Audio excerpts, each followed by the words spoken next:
Hello, student.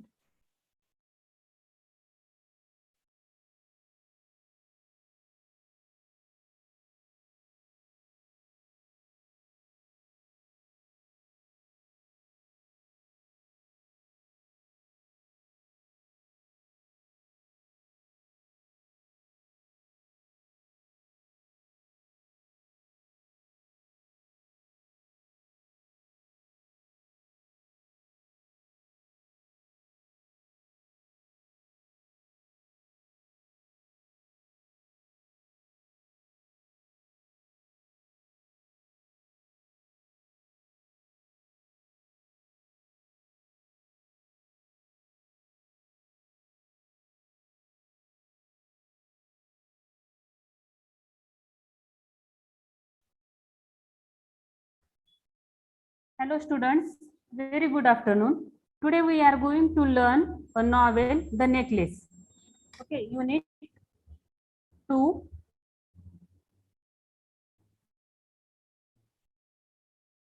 Unit 2, The Necklace, written by Guy de Maupassant.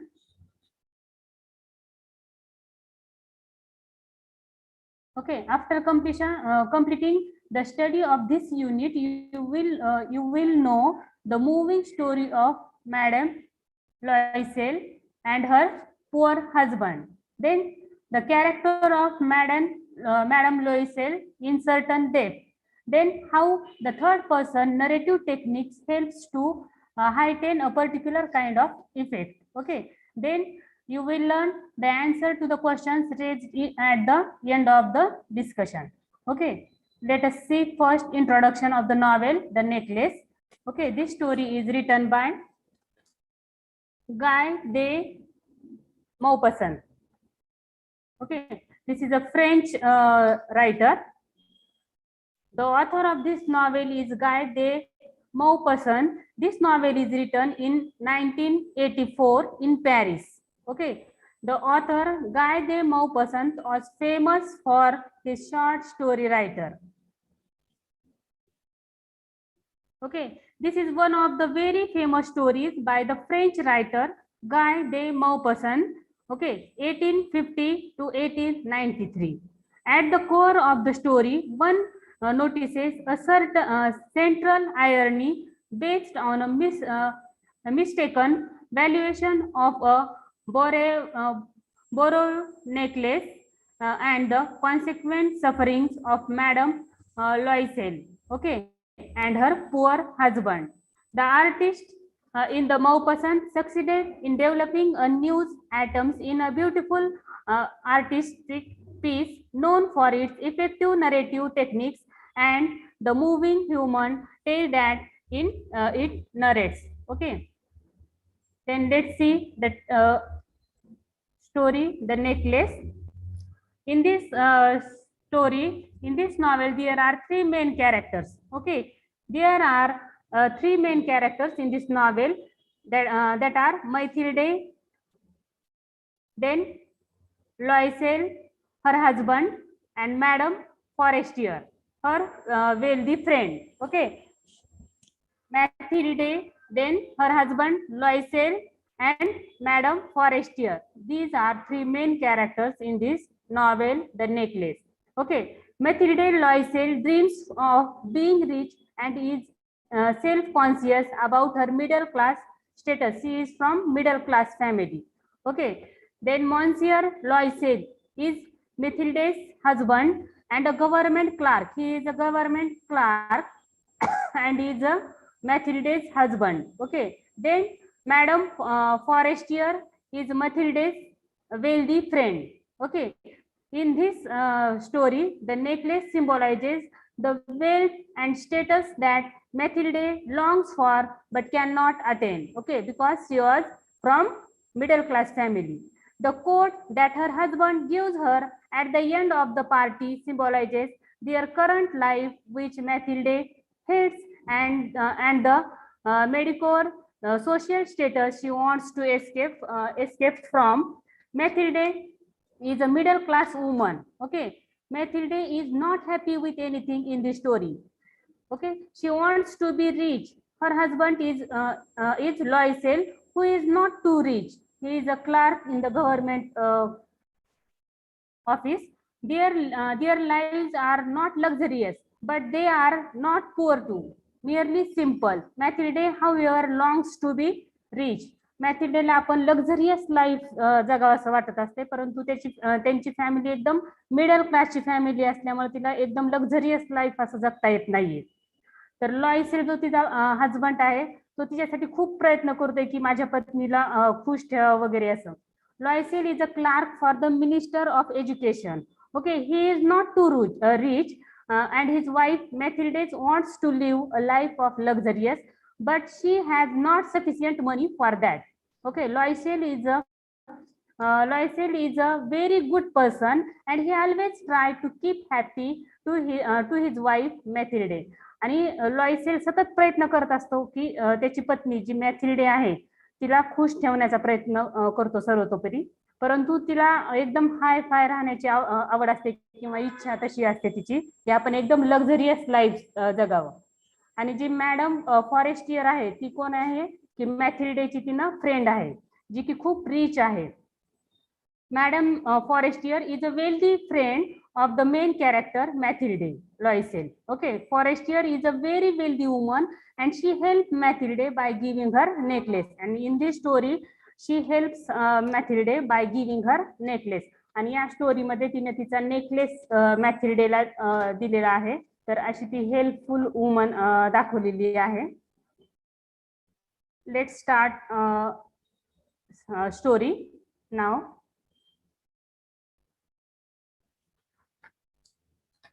There are three main characters, students: Mathilde, her husband, and Madame Forestier.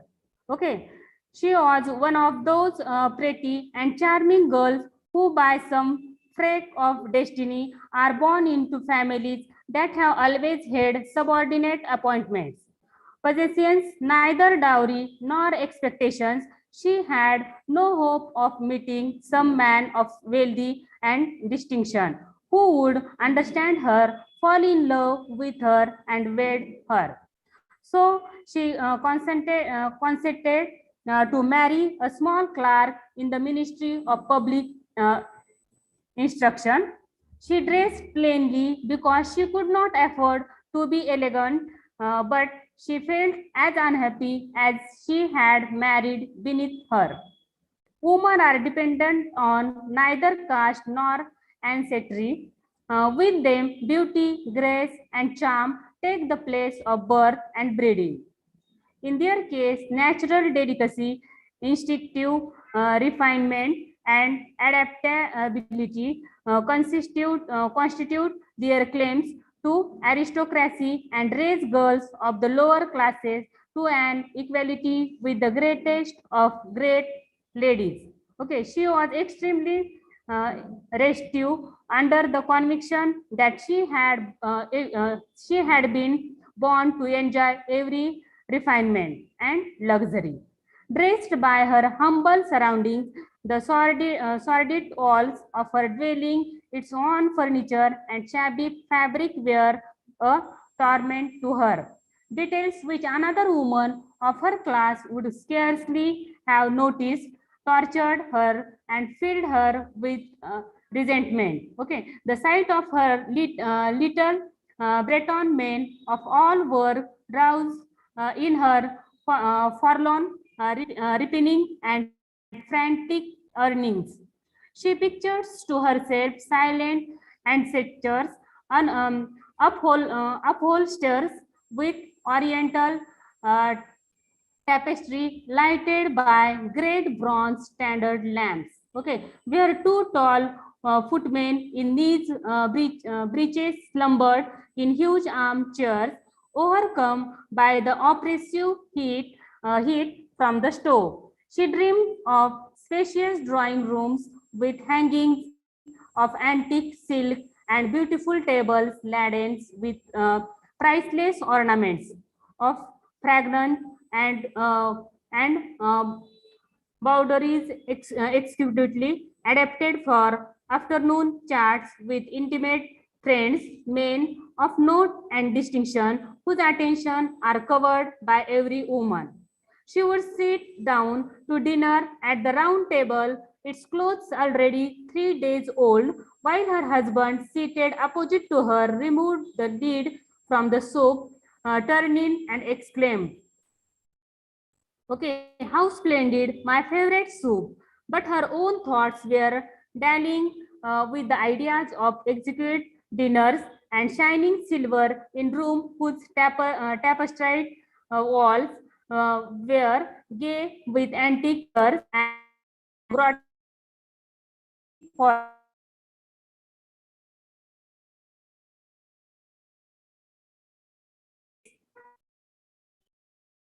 wonder, wonderful plates of soft whispered nothing, which you sphinx like smile, while one ripple with the pink flesh of a trout on the wing of a plum pullet. Okay, she had no pretty gown, no jewel, nothing, and yet she cared for nothing. She felt that it was for such thing as this had been born.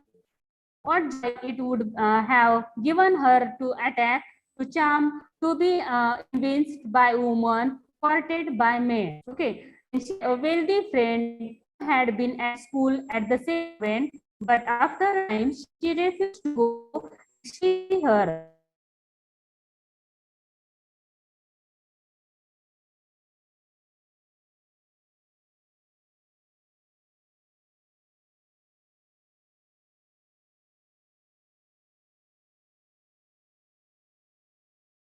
in it is some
returned a little pale. She had named the exact sum that he had saved for buying a gun and treating himself to some Sunday shooting parties the following summer with some friends who were going to shoot larks in the plain of Nanterre.